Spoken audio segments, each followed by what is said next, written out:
El aroma del pastel de nuez con bourbon llenaba mi cocina intenso y familiar, aferrándose al aire como un recuerdo.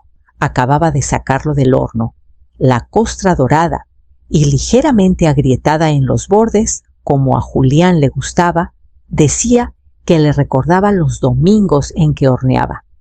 El pastel reposaba enfriándose en la encimera junto a una colcha doblada que cosí para Camila a mano durante las últimas 6 semanas, girasoles zorros de cuento Las Constelaciones, que estaba aprendiendo en la escuela. Era una sorpresa. No les había dicho que llegaría temprano para Acción de Gracias, pero pensé que se alegrarían. No los veía desde hacía casi 8 meses, no desde la breve visita en primavera, cuando Camila perdió su primer diente, y Valeria estaba demasiado ocupada para tomar un café. Aún así tenía esperanza, siempre la tenía. El teléfono vibró en la mesa. Me limpié las manos con el trapo de cocina y miré la pantalla. No vengas, solo envía el cheque, sin saludo, sin explicación, solo eso. Mi pulgar quedó suspendido sobre la pantalla, luego cayó. Lo miré como si pudiera transformarse en algo más suave. No respondí. Me quedé ahí parada, en esa pequeña cocina amarilla con las puertas de los gabinetes torcidas y el mismo calendario colgado en la pared desde julio. El silencio era denso, salvo por el leve silbido de la tetera y el lento tic-tac del reloj sobre la estufa. Eran las 5:42 de la tarde de un miércoles. Eso no le importaba a nadie más que a mí.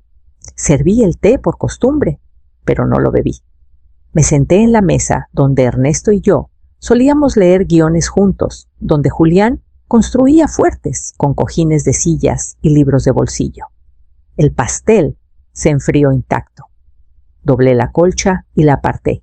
Afuera el viento arreció, trayendo el filo cortante de la nieve que se acercaba.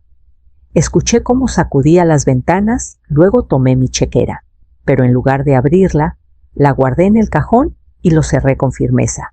Julián tenía 5 años cuando Ernesto murió. Un accidente en la carretera, pavimento mojado. Un momento estaba manejando de regreso de la ferretería y al siguiente era una fotografía en nuestra repisa. Recuerdo sostener el pequeño rostro de Julián en mis manos durante el funeral. No lloró. Solo seguía preguntando cuándo volvería papá. Mentí y dije que estaba en un ensayo largo, algo que él pudiera entender. En ese entonces yo seguía diseñando vestuarios para obras pequeñas en un teatro improvisado sobre una librería en Mérida. Mis manos siempre olían a pegamento y tinte. 6 semanas después recibí una llamada de un productor en Ciudad de México. Querían que dirigiera el departamento de vestuario para una nueva obra fuera de cartelera. Un trabajo soñado. El tipo de llamada que esperas una vez en la vida. Dije que no. Julián acababa de empezar el kinder. Le tenía miedo a la oscuridad.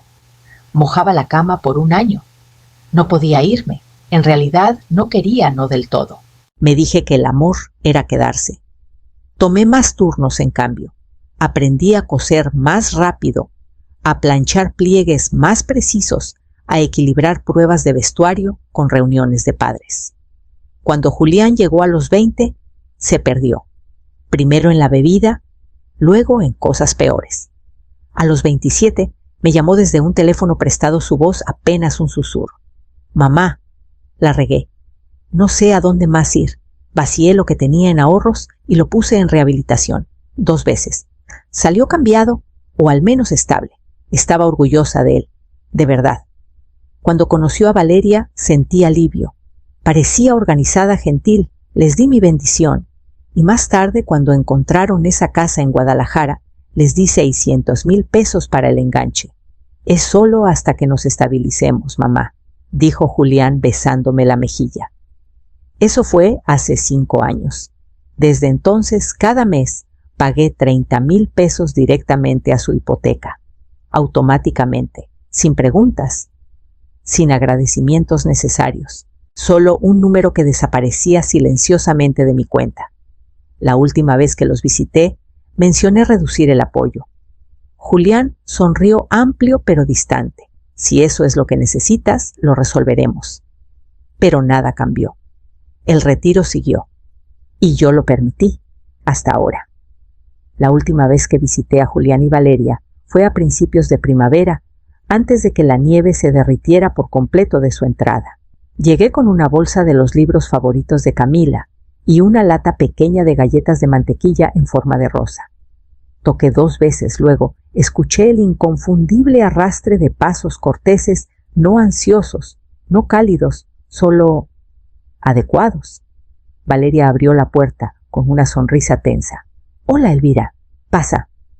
Todo dentro de la casa parecía sacado de una revista tonos grises, vigas de madera, expuestas, pequeños cuencos de vidrio llenos de hojas de eucalipto. El aroma a salvia y limón flotaba en el aire. Era hermoso, pero no se sentía vivido. No se sentía como ellos. Entré a la sala y recorrí las paredes con la mirada. Antes mi foto, enmarcada con Julián el día de su graduación de preparatoria, colgaba cerca del librero. Desaparecida.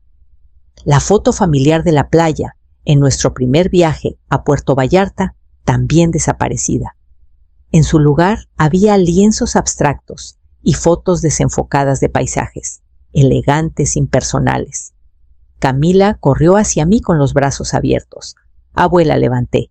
Al menos algunas cosas no habían cambiado.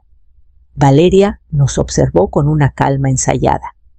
«Tiene clase de piano en 20 minutos, solo para que lo sepas». Nos sentamos a comer ensalada con farro y hinojo rallado, de esas que no puedes comer sin buscar en Google primero. Julián estaba a medias presente, respondiendo correos entrebocados, asintiendo sin comprometerse del todo. Pregunté por el trabajo, por sus planes para el verano. Las respuestas fueron cortas, distraídas. Más tarde, mientras guardaba mi abrigo, pasé por la puerta entreabierta de su oficina en el 2º piso. Escuché la voz de Valeria baja, pero afilada. «Quiere ayudarnos, pero no encaja con nuestro ritmo». Hubo una pausa. Luego Julián respondió su voz cansada. «Lo sé, solo démosle tiempo». Bajé las escaleras, fingiendo no haber escuchado nada. Me senté en su sofá, perfectamente coordinado, y sonreí a Camila mientras me mostraba sus dibujos como si nada en mí se hubiera detenido por completo. No alzaron la voz, no me cerraron la puerta, pero de alguna manera ya estaba afuera. Al día siguiente volé a casa y no dije una palabra sobre lo que escuché. No envié el cheque para Acción de Gracias, tampoco un mensaje. El pastel nunca salió del congelador y la colcha se quedó en el closet. Dejé que los días pasaran como marea baja, lentos, constantes, sin resistencia. En cambio, abrí la app del banco e hice lo que debía hacer hace años. Cancelé la transferencia mensual. 30,000 pesos cada día, 10 del mes, desapareciendo de mis ahorros como reloj. Miré la pantalla de confirmación por un largo rato antes de cerrar sesión. A la mañana siguiente me puse el abrigo y manejé al banco en el centro. Le dije a la cajera que quería revisar todas las cuentas solo por mi tranquilidad. Fui cortés, sonriendo. Mi voz no tembló. Sacó mi perfil, sus ojos recorriendo la pantalla con eficiencia silenciosa. «Estás listada como cofirmante en 2 tarjetas de crédito activas», dijo. «Y también hay un préstamo para pequeños negocios. Responsabilidad conjunta, abierto hace 3 años». Parpadeé. «No tengo ninguna tarjeta de crédito». Frunció el ceño ligeramente. «Fueron abiertas bajo Quintero Consultoría S.A. ¿Reconoces el nombre?» Lo hice. Vagamente. Julián había mencionado una vez que iniciaría una consultoría cuando dejó su antiguo trabajo.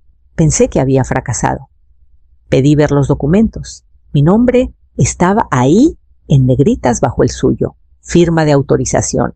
Un garabato descuidado, que no era el mío, pero lo suficientemente cercano para pasar. No dije nada. Solo asentí, le agradecí y salí con las copias en mi bolso. El frío afuera no me molestó tanto como el calor dentro de mi abrigo. Se sentía fuera de lugar, como una amabilidad que no había ganado. Me senté en mi coche por un buen rato, con el motor apagado, el silencio absoluto. Julián no solo me había pedido ayuda, me había usado sin decir una palabra. Ya no era solo una madre, me había convertido en un apalancamiento.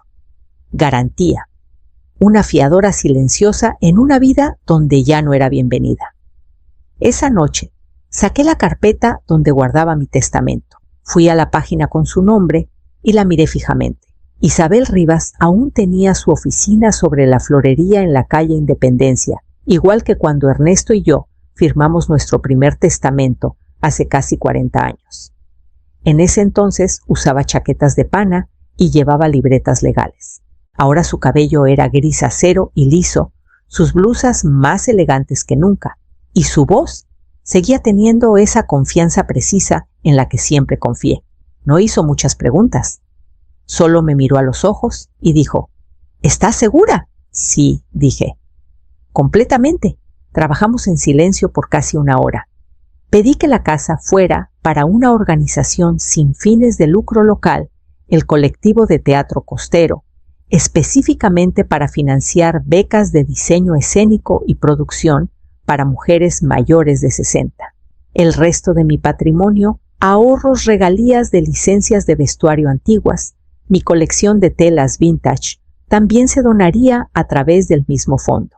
Mi anillo de bodas y las joyas heredadas las dividí entre mi vecina Berta, que regaba mis plantas cada vez que viajaba, y Gloria, mi amiga más antigua del centro comunitario, que una vez salvó mi dignidad trayéndome zapatos cuando los míos se rompieron en pleno invierno. Y Julián Isabel, bajo sus lentes, escribió lentamente y luego presionó borrar. Su nombre desapareció de la pantalla sin ceremonia. Imprimió 2 copias oficiales. Una fue a sus archivos, la otra la doblé cuidadosamente y metí en un sobre. No lo sellé. Todavía no. Antes de irme, Isabel me entregó la página firmada y la sostuvo un segundo más de lo usual. No lo haces por enojo, dijo. No respondí, por claridad. De vuelta en casa, puse el sobre en la mesa del comedor, junto al pastel que seguía intacto en el congelador. Había acumulado una capa de escarcha como un recuerdo sostenido demasiado tiempo. Escribí una nota breve en mi papel de carta, la doblé 2 veces y la puse sobre el testamento. Luego encontré un segundo sobre y metí un cheque, pero no lo firmé. No tenía que hacerlo.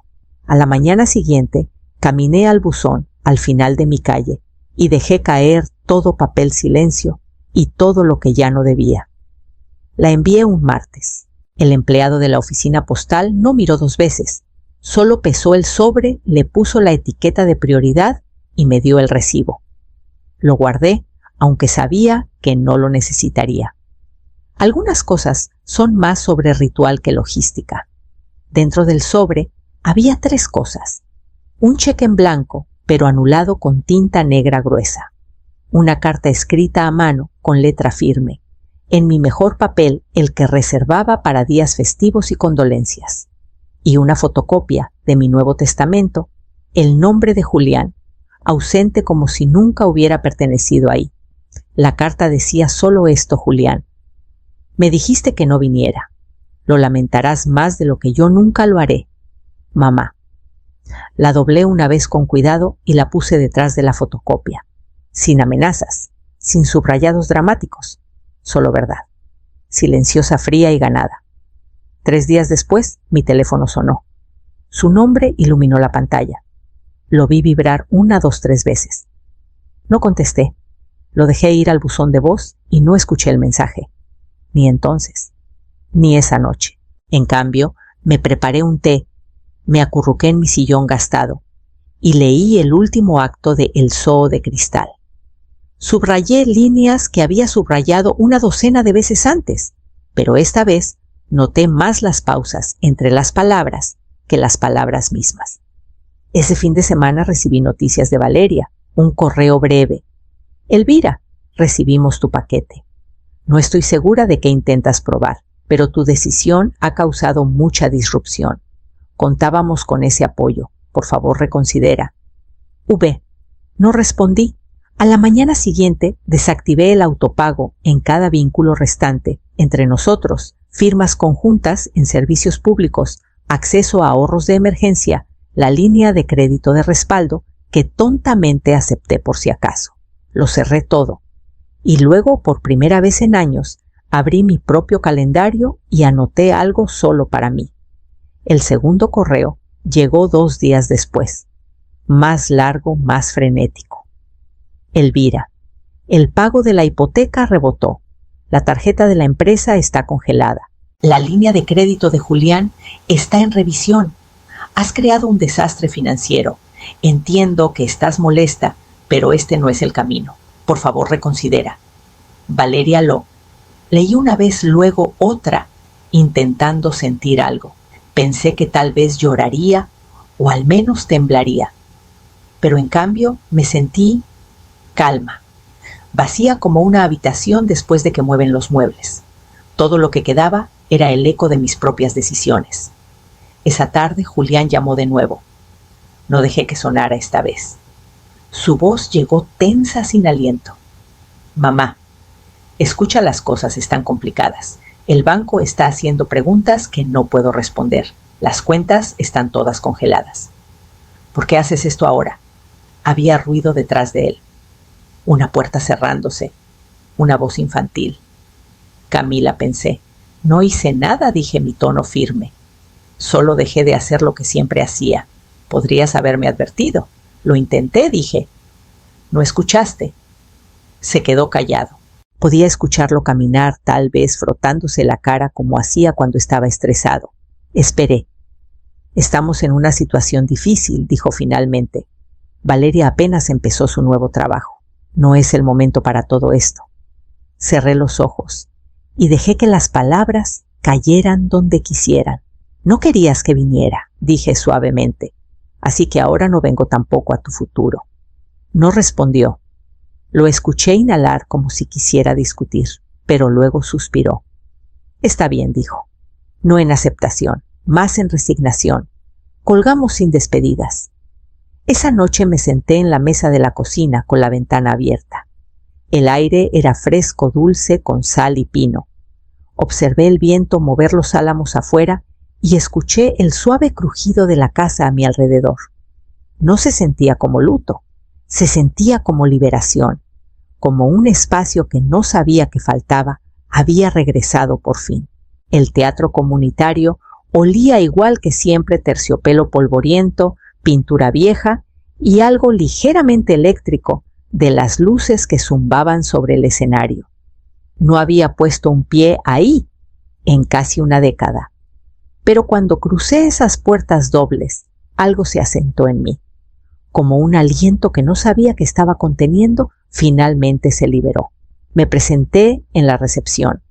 La coordinadora de voluntarios parpadeó luego, sonrió. No solemos tener gente con experiencia real en diseño, dijo. El departamento de utilería necesita manos desesperadamente. La seguí por un pasillo lleno de carteles de obras antiguas.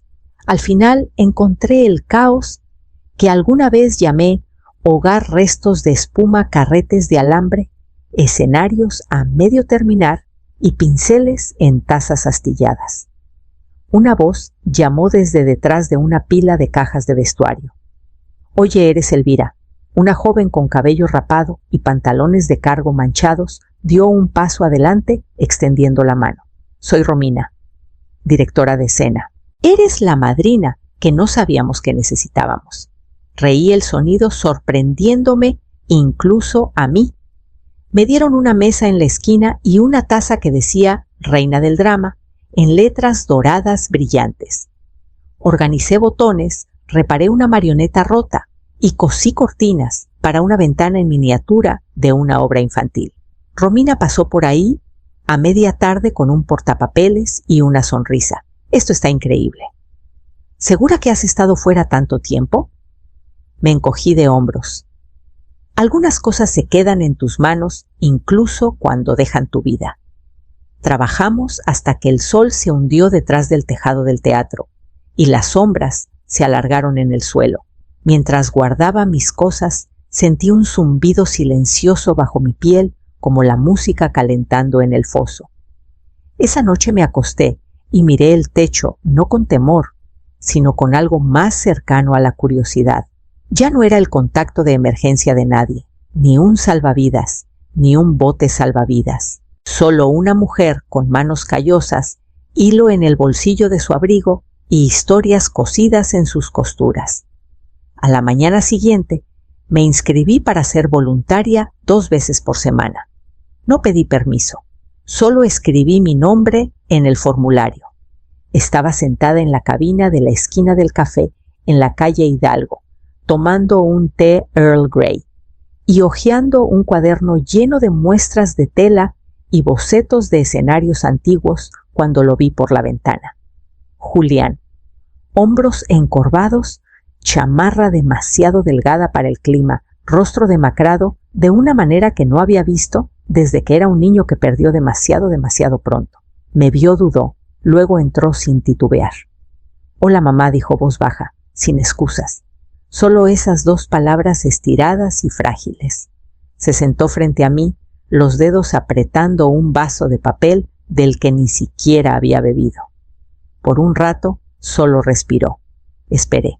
Pensé que el amor era proveer, dijo finalmente. No vi cuánto estaba tomando. Asentí no porque lo perdonara aún no, sino porque entendía cómo las personas confunden lo que necesitan con lo que se les debe. No estoy enojada, dije. Estoy libre. Y tú también deberías estarlo libre de depender de mí. Levantó la vista, sorprendido por la suavidad en mi voz. Como si esperara fuego y recibiera agua clara en cambio. No quería usarte, de verdad que no. Lo sé, dije. Pero lo hiciste de todos modos. Apretó los labios. Ha sido duro. Estamos rebalanceando. Me lo imagino. No hablamos de las cuentas. Ni del cheque, ni del testamento. No preguntó si cambiaría algo y no ofrecí nada. Eso se sintió como su propio tipo de respeto. Extendió la mano sobre la mesa, dudó luego, la dejó palma arriba. Puse la mía sobre la suya ligera pero firme. No para prometer nada, solo para decir aún estoy aquí. De alguna forma, sonrió débilmente. Camila extraña tus historias. Yo también la extraño, dije. Tal vez algún día le envíe una. Cuando se levantó para irse, parecía más ligero. No arreglado. No perdonado. Pero humano otra vez. Me abrazó no como un hijo, aferrándose a un salvavidas, sino como un hombre diciendo gracias sin pedir más. Lo vi irse, luego doblé mis bocetos y me dirigí a casa con el aroma del té aún tibio en mis mangas. El espacio de la galería no era grande, solo la parte trasera de una antigua estación de bomberos convertida en centro de arte comunitario. Pero la luz a través de las ventanas altas hacía que todo brillara. Me paré junto a mi pieza, un escenario en miniatura, que construí durante varias noches tranquilas. En el teatro, una escena a la vez. Se llamaba Herencia no reclamada. Una sola silla de madera, centro del escenario. Una ventana abierta detrás. Costuras rojas apenas visibles en la cortina de fondo, casi invisibles, a menos que miraras de cerca.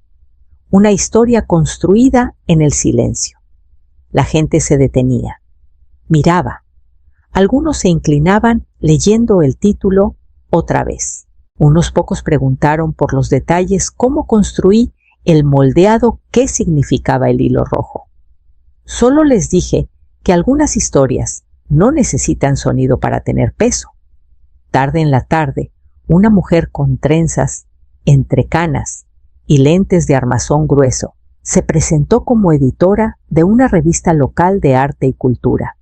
Se llamaba Carolina. Miró largo rato el escenario en miniatura, luego se volvió hacia mí, con una sonrisa que tenía más que cortesía. Estamos trabajando en un artículo, dijo, sobre mujeres que recuperaron partes de sí mismas que pensaban perdidas. ¿Te interesaría? Parpadeé, luego reí suavemente. Anda, supongo que sí. Me dio su tarjeta. Lo llamaremos Madres que se recuperaron a sí mismas. Encajas perfecto. Esa noche, después de que cerró la exposición, caminé a casa con la vitrina vacía, bajo un brazo, y un vaso de papel con sidra tibia en la otra mano. El aire era fresco, dulce, con la agudeza de la primavera. Mis dedos dolían por el día, pero era el tipo de dolor bueno, el que te dice que has hecho algo que importa. De vuelta en mi departamento, puse el modelo de escenario en la repisa junto a una vieja foto de Ernesto y una más reciente de Camila, vestida como astronauta de cartón. Me quedé ahí un rato, luego susurré casi sin querer.